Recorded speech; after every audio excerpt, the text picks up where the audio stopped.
9 side hustles that you probably didn't even realize could make you some extra cash.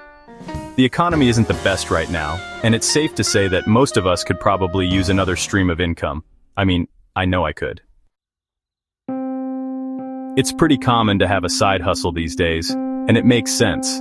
They're a great way to earn a little extra on top of your main source of income. However, since they're not necessarily advertised all the time, it can be difficult to know what side hustles even exist. I've combed through a few Reddit threads, specifically this post, and compiled potential ideas for you. Under every idea, I've provided quotes from Redditors who have experience doing that side hustle, so you have a bit of context for each one. Here they are, in no particular order. 1. Resume and cover letter writing, especially if it's more of a niche industry and you're decent at writing them. I started on Fiverr a couple of months ago and have made a few sales. It's easy money for a couple of hours of work each time. I legit just made a thumbnail, then wrote up a couple of service tiers. No money was invested. Selling rare items, selling records. It started out as a collecting hobby, but my wife was like, this is out of control, so I started selling them on Discogs and every now and then on our vinyl collectors. I have about 900 LPs and sell between 5 to 20 a month.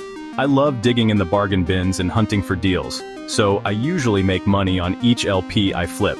It doesn't make much, $75 to $250 total per month, but makes the hobby self-sustainable. Being a nanny, house cleaner, or mother's helper. I've worked as a mother's helper for years.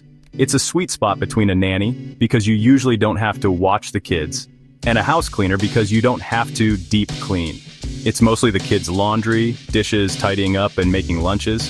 I make $25 an hour, and it barely feels like work. I found my first families through care.com. They paid, I didn't. And more recently through my local parents and nannies Facebook group, u/dancing_light. Turning a hobby into a side hustle. My advice is to build off a hobby. That way, you enjoy building the skills you need to charge a premium rate for your work, and you can write off many of the expenses you would ordinarily incur for that hobby. That's exactly what you want in a side hustle. A lot of money for very little time spent working, and expense reduction in the form of a tax shelter.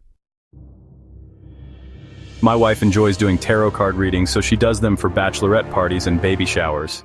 She just raised her rate to $500 per event and does 1 or 2 a month, plus a couple of private readings every week for about $100 an hour. Selling plant propagations. I grow pine berries, which are like weird strawberries, but they're quite rare, and they produce runners like strawberries do. I sell them on eBay for £4 a runner, and people usually buy 3 or 4 at a time.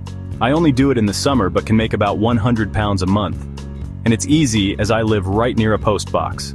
I just buy a big sheet of stamps and some envelopes, wrap the root in wet tissue, and put it in a sandwich bag to post. You, Billy Smalls. Selling products at farmers markets. I'm in SoCal and I picked up a job selling for a vendor at a farmer's market. You can pretty much pick one day of the week or 2 or a full week. You can work for multiple vendors if there's a daily farmer's market close to you. Most vendors pay a base pay plus commission. I'm averaging about $500 a week, working one Sunday for 8 hours. Also, the farmer's market community is awesome, from what I've experienced. A lot of vendors trade food or you get great discounts. Best side hustle I've ever picked up. Participating in paid studies. There are some websites out there through which you sign up. The one I use the most is userinterviews.com. You almost always get gift cards ranging from $25 to $100 if you're lucky. Some studies are 45 to 60-minute Zoom calls, while others are multi-day studies where they ask you to use their app or something and give your feedback. It's a great way to check out new designs and products. Conversations are often fun and interesting. Some are group discussions with the other participants. U/RobinStrike8. Selling old clothes. I sell on Poshmark. I usually make an extra $50 or so a month with minimal work. It helps me clear the clutter. I recycle boxes and envelopes for shipping. My only cost has been a one-time purchase of packing tape in the course of 1 year. I know others cross-sell on other platforms, but I found Poshmark to be very easy. U/hiking_in Theron.